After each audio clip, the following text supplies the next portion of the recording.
What happens when a billionaire mocks a black waitress in German, thinking she can't understand a single word, only for her to respond fluently and expose him in front of everyone? This isn't just a story about arrogance. It's about a woman who turned humiliation into the billionaire's worst nightmare, and trust me, you'll want to hear how it all unfolded, the insult that sparked everything. Did he really just say that? That thought cut through the air like lightning, running through the minds of several guests in a luxurious Berlin restaurant one cold evening. The place wasn't just any restaurant, it was the restaurant. The kind of place where every plate was handcrafted, every wine was imported, and every chair was filled with business tycoons, politicians, and celebrities. Crystal chandeliers sparkled overhead. The polished marble floors reflected the warm golden light, and the hushed murmurs of wealthy diners floated across the room. Waiters glided between tables with military precision, carrying silver trays stacked with delicacies most people couldn't even pronounce. At one corner table sat Amara de Friedrich Krauss, a billionaire whose name alone carried weight across Europe. He wasn't just wealthy, he was notorious, known for buying failing companies, gutting them, and walking away with millions. He was both admired and feared.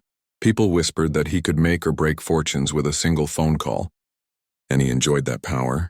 Tonight, however, he wasn't busy sealing business deals or discussing mergers. Instead, he was indulging in his favorite pastime, belittling others. Across the room, Amara, a young black waitress, moved gracefully through the crowd, balancing a tray of glasses. Her posture straight, her step steady. She looked almost regal despite wearing the simple uniform of the restaurant staff. She had a warm smile for every guest, and a quiet dignity that made her stand out. She had been working here for nearly 2 years, juggling long shifts while also caring for her younger brother at home. To most diners, she was just part of the background, but to her family, she was the backbone. But to Mr. Krauss, and she was something else entirely, an easy target. As Amara approached his table with a bottle of expensive Bordeaux wine, Krauss leaned toward his business partners. His voice dropped, but it wasn't low enough. The arrogance in his tone made sure people nearby caught every word. In German, he sneered, "Look at her. She probably doesn't even understand what I'm saying. People like her don't belong here." His companions chuckled quietly, their laughter sharp and cruel against the refined silence of the restaurant. One of them shook his head, pretending to scold Krauss for being too blunt, but his grin betrayed his amusement. The billionaire smirked, clearly pleased with himself. To him, Amara was invisible, someone beneath notice, someone whose feelings didn't matter. In his world of million-dollar investments and private jets, a waitress was nothing more than a servant. But the irony was Mr. Krauss had no idea who he was dealing with. Amara placed the bottle of wine gently on the table, her hand steady though her heart raced. She had heard it all, every single word. And unlike what he assumed, she didn't just understand a little German. She understood it perfectly. Her father had once told her, "People will try to define you by the job you do or the color of your skin, but never forget, you carry your worth inside you." Those words burned in her chest now as she stood at the billionaire's table. For a split second, Amara considered walking away. It would have been easier, safer even.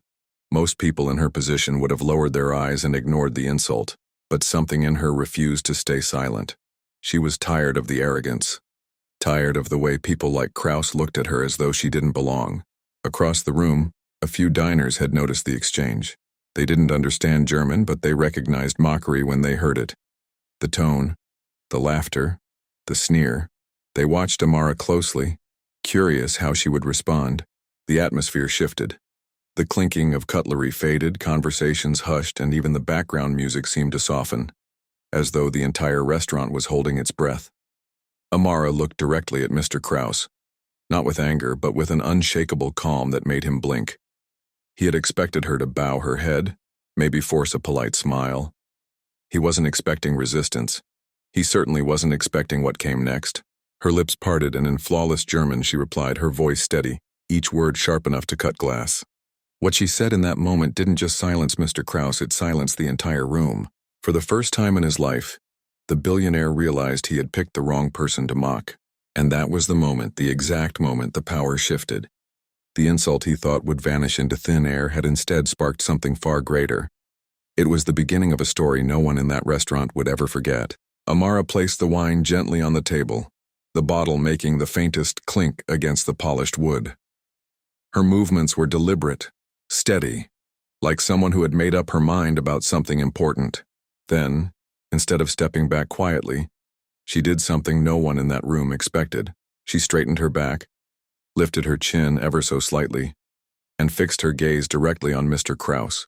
The billionaire met her eyes with the same smug superiority he reserved for anyone beneath him. He was ready to dismiss her, ready to smirk again, when Amara spoke. Her words fell into the air with the sharpness of crystal breaking. "Actually, sir," she began in flawless German, her voice calm but resonant, "I understand every single word you just said. And perhaps it is you who doesn't belong here. Because true class is not about money, it's about respect." The effect was instantaneous. It was as if the entire restaurant froze mid-breath. The soft clinking of silverware halted. The whispers died. Even the faint music playing in the background seemed to fade into silence. All eyes turned toward the table where a billionaire had just been challenged by the very person he thought he could mock without consequence. Mr. Krause's business partners, who only seconds ago were grinning at his cruel joke, now looked as if the ground had shifted beneath their feet. Their smirks vanished instantly, replaced by wide eyes and tightened lips. And Mr. Krause himself? His jaw dropped. For the first time that night, and perhaps the first time in years, he was speechless. Because what stunned him wasn't just that Amara understood German. It was how perfectly she spoke it. Her words carried not the hesitation of a beginner, but the elegance of someone who had mastered the language. Each syllable was crisp, each phrase delivered with confidence. There was no room for doubt. This was a woman who belonged in any room she chose to walk into. The arrogance on Krause's face melted into something else. Disbelief, then humiliation, and finally, anger. His cheeks flushed red, his polished exterior cracking under the weight of embarrassment. But Amara wasn't finished. She had spent years enduring the subtle dismissals, the condescending smiles, the silent assumption that because she wore an apron and carried plates, she must not be educated, must not be capable, must not be worth listening to. Tonight, all of that boiled over. She didn't raise her voice, she didn't need to. Her calmness was more powerful than shouting. "You see, sir," she continued, her German flowing effortlessly, "respect isn't about titles or money. Respect is how you treat people when you think no one is watching. And you, just now, showed everyone exactly who you are."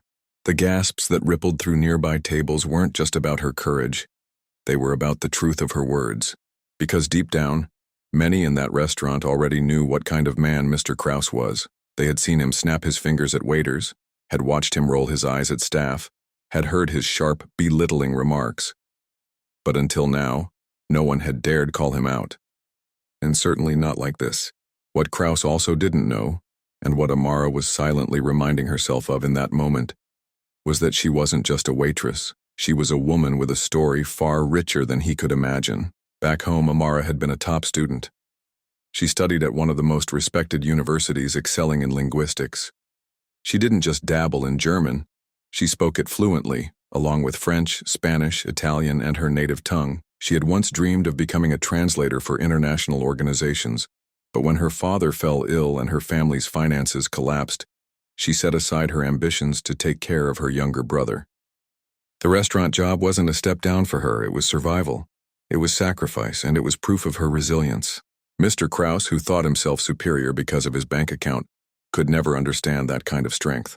He had mocked her as though she were powerless. But in this moment, Amara held more power than he did. The billionaire's hands twitched against the edge of the table. He tried to compose himself to regain the upper hand, but his usual weapons, money, influence, arrogance, suddenly seemed useless. Across the room, people leaned forward in their chairs, captivated. They weren't watching a waitress anymore. They were watching a woman turn the tables on one of the most feared men in the city. Mr. Krause's lips parted as if to fire back, but no words came. How could he argue with her when every person in the room had just heard the truth? And Amara, still calm, still composed, met his silence with steady eyes. She knew she had shaken him. She knew she had taken control of a situation meant to belittle her, and what made it sting even more for him, She hadn't even raised her voice. The billionaire's face burned crimson, his polished mask of superiority cracking wide open. But Amara wasn't done yet. She was only getting started. What came next would not just embarrass him, it would expose him. Amara's hands remained steady at her sides, her posture tall, her face calm, but her words carried the weight of 1,000. Silences finally being broken. She didn't raise her voice, yet somehow it carried across the restaurant, her flawless German slicing through the tension like a blade. "You sit here mocking people you think are beneath you," she began, her tone sharp yet measured. "But you forget, respect cannot be bought." The words hung in the air like smoke after a firework. Guests who had been pretending to focus on their meals now stopped completely. Forks suspended, glasses untouched. Every eye in the room turned toward the corner table, where a billionaire who had always been untouchable was suddenly being held accountable by a waitress. Amara didn't flinch. She didn't stumble. She simply continued, her voice steady, clear, and impossible to ignore. "I see you come here often," she said, her eyes locked on Kraus. "I see how you treat the staff, how you treat people who don't wear expensive suits. You talk about class, but you have none." The reaction was immediate. Gasps rippled through the crowd, some guests covering their mouths in shock, others glancing nervously at one another as if to ask, "Is this really happening?" Because no one had ever dared confront Mr. Kraus like this. Not here, not anywhere. He was the man people whispered about. The man people tried not to offend because of his power. Waiters usually lowered their eyes when they served him. Managers bent over backwards to please him. Business associates laughed at his jokes even when they were cruel. But tonight, the script had flipped. Kraus's business partners shifted uncomfortably in their seats, their once smug expressions now pale with unease. They had witnessed his arrogance before.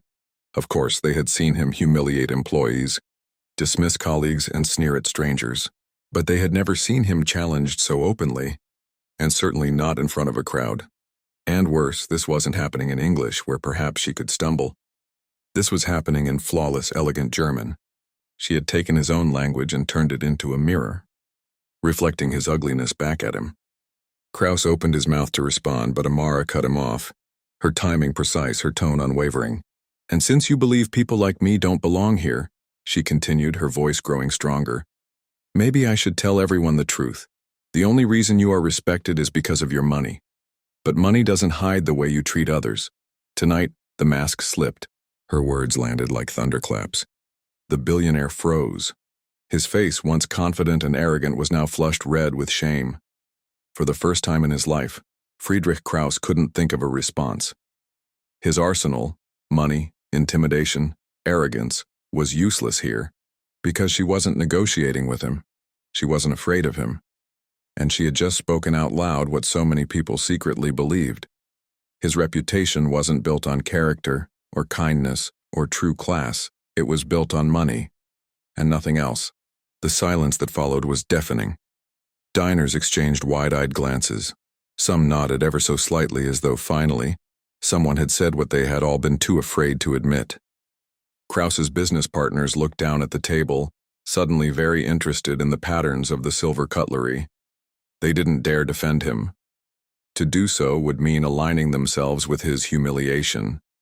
They could feel the power shifting in the room, and it wasn't on his side anymore. Amara's words had cut deeper than any insult ever could. She hadn't shouted. She hadn't raised a hand. She had simply spoken the truth, and that truth stripped away the billionaire's armor. For years, Kraus had relied on intimidation to keep people silent. He mocked because he believed no one would fight back. He belittled because he thought power gave him the right. But now, before an audience of witnesses, the facade had cracked wide open, and Amara stood there, not as a waitress, not as someone beneath him, but as his equal, maybe even his superior. The billionaire shifted uncomfortably in his chair, tugging at his expensive cufflinks as if they could restore his dignity. But nothing could hide the fact that he had been exposed. The restaurant's atmosphere had transformed completely. Where once there had been quiet indulgence, now there was tension, electricity, the sense that something monumental had just occurred. People would leave tonight with a story to tell, and that story would not be about Kraus's wealth. It would be about the woman who stood up to him in his own language and revealed the truth. For Amara, the moment was not just about him. It was about every person who had ever been looked down upon, every worker dismissed because of their uniform, every voice silenced because it came from the wrong person. And though Kraus sat there with his face red and his pride shattered, Amara stood tall. In that moment, the billionaire who once controlled boardrooms and bullied staff had been reduced to silence.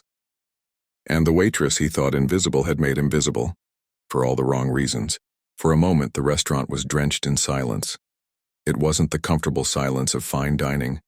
It was heavy, electric, the kind that makes your heartbeat echo in your ears.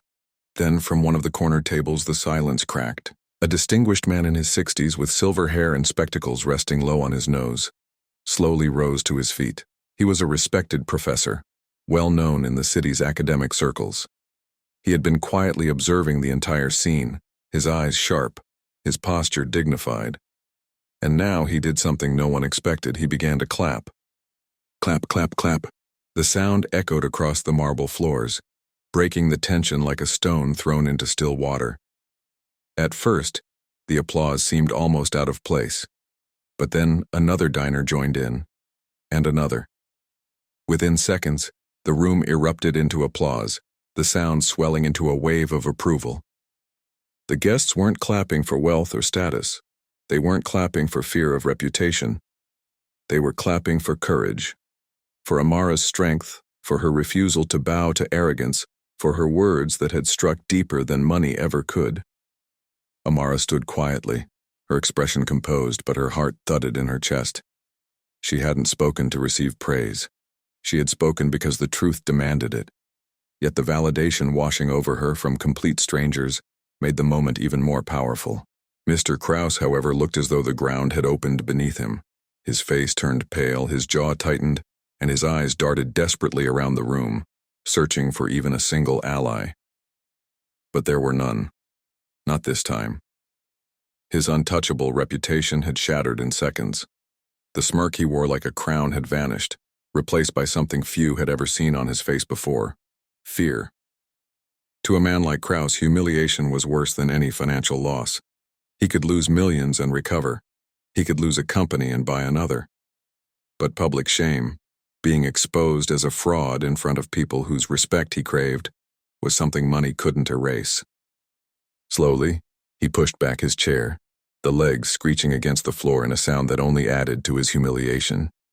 His hands trembled slightly as he reached for his coat, the gesture clumsy compared to his usual polished demeanor. Muttering something under his breath, he stood. His voice, once booming with arrogance, was now low and shaky, almost pitiful.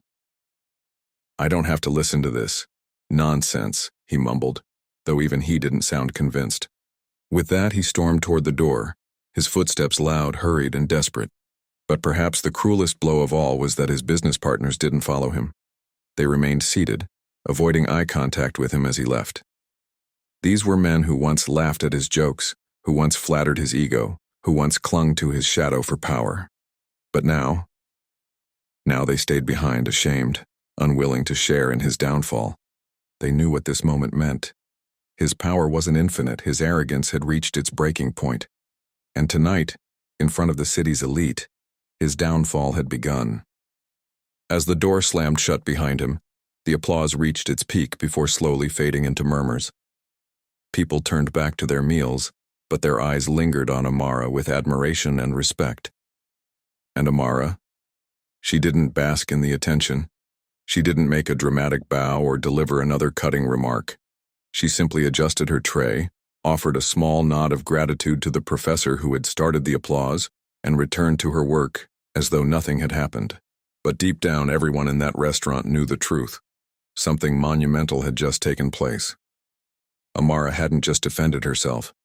She had defended every person who had ever been looked down upon because of their skin, their accent, their clothes, or their job. She had spoken not only for herself, but for countless others who had endured quiet humiliations from people like Kraus. And in doing so, she had shifted the balance of power. For once, it wasn't money that ruled the room. It was respect, it was dignity. It was the truth spoken with courage. When people left that night, they didn't talk about the Bordeaux wine or the 5-course meals. They didn't talk about the chandelier or the velvet seats. They talked about the waitress who stood tall, the billionaire who stormed out, and the applause that shook the walls. Amara returned to her work, clearing tables, refilling glasses, moving with the same grace she had always carried. But to those who watched her now, she was no longer just a waitress. She was a symbol. She had made history in that moment. History that couldn't be erased no matter how powerful or wealthy her opponent might be. And while Mr. Krause's empire of money and arrogance began to crumble outside those walls, inside the restaurant, something stronger had been built. Respect. News travels fast, but some stories move like wildfire. Within just hours of the confrontation, whispers of the scene at the Berlin restaurant had begun circulating across the city. Guests who had been present that night shared the story with friends, colleagues, and family members. By the next morning, it wasn't just whispers. It was headlines. Newspapers carried bold titles. Billionaire humiliated after mocking waitress exposed in fluent German. Arrogance meets its match in Berlin restaurant showdown. The story captured the imagination of an entire nation. It wasn't just another scandal involving the rich. It was about dignity, courage, and the breaking of a myth that money makes a person untouchable. On social media, the incident exploded. Clips recorded discreetly by diners that evening went viral, gathering millions of views within hours. Hashtags flooded Twitter, Instagram, and TikTok. People from every walk of life praised Amara's bravery, her intelligence, and the quiet strength she had displayed. Finally, someone stood up to people like him, one user wrote. She didn't just defend herself, she defended all of us, another commented. Amara's name became a symbol of resistance against arrogance. Her face, once seen only by the customers she served, was now splashed across screens worldwide. Meanwhile, Mr. Krause was facing the kind of backlash money couldn't fix. His empire began to crack. Investors who had once lined up to shake his hand now pulled out of deals, worried that his toxic reputation would stain their own. Business magazines ran harsh opinion pieces questioning his leadership. Television hosts discussed his arrogance, replaying the viral clip over and over. His company's stock prices dropped. His invitations to elite gatherings dried up. For decades, Krause had thrived on fear and the illusion of respect. But now, both were gone. He had built his empire on money, but he had lost the one thing money could never buy: genuine respect. And while Krause was falling, Amara was rising. One morning, just a week after the incident, Amara received a letter that brought tears to her eyes. A local university, impressed not just by her courage but by her obvious intelligence and mastery of languages, offered her a full scholarship to continue her studies. They recognized that her talents had been overlooked not because she lacked ability, but because life had forced her into circumstances where her brilliance was hidden. For Amara, it was a door reopening, a chance to reclaim the dreams she had once put aside for the sake of her family. But her story didn't stop there. As the weeks passed, Amara began receiving invitations from community organizations, schools, and even international conferences. They wanted her to share her experience, to speak about resilience, dignity, and the courage to confront injustice. At first, she was hesitant. She wasn't used to being in the spotlight, but eventually she accepted. And when she stepped onto the stage for the first time, speaking not as a waitress but as a voice of inspiration, the audience hung on to her every word. She spoke not with anger, but with hope. She told her story not to shame others, but to remind people of their own worth, no matter their job, their clothes, or the assumptions made about them. And everywhere she went, her message was the same. Never underestimate someone because of where they work, how they look, or the language you think they cannot speak. Respect is universal. True power lies not in wealth, but in courage. The courage to stand tall even when the world wants you to bow. Her words resonated deeply. People who had spent their lives feeling overlooked, dismissed, or underestimated suddenly felt seen. She became more than a local hero. She became a global inspiration. And so the story of one arrogant billionaire mocking a waitress became something far larger. It became a lesson, etched into the memory of everyone who heard it. The lesson was simple but profound. Money can buy luxury, but it cannot buy class. Money can buy silence, but it cannot buy respect. And when the mask of arrogance slips, no wealth in the world can save someone from the truth. Amara's story reminded the world that dignity is priceless, that respect is earned through actions, not bank accounts, and that sometimes the most powerful voices come from those whom society tries hardest to ignore. Because in the end, titles fade, empires crumble, fortunes are lost, but courage lasts forever. And that was the true legacy of that unforgettable night in Berlin. If you enjoyed this story and believe respect is worth more than money, make sure to hit that like button, subscribe, and ring the bell so you never miss more powerful stories like this one.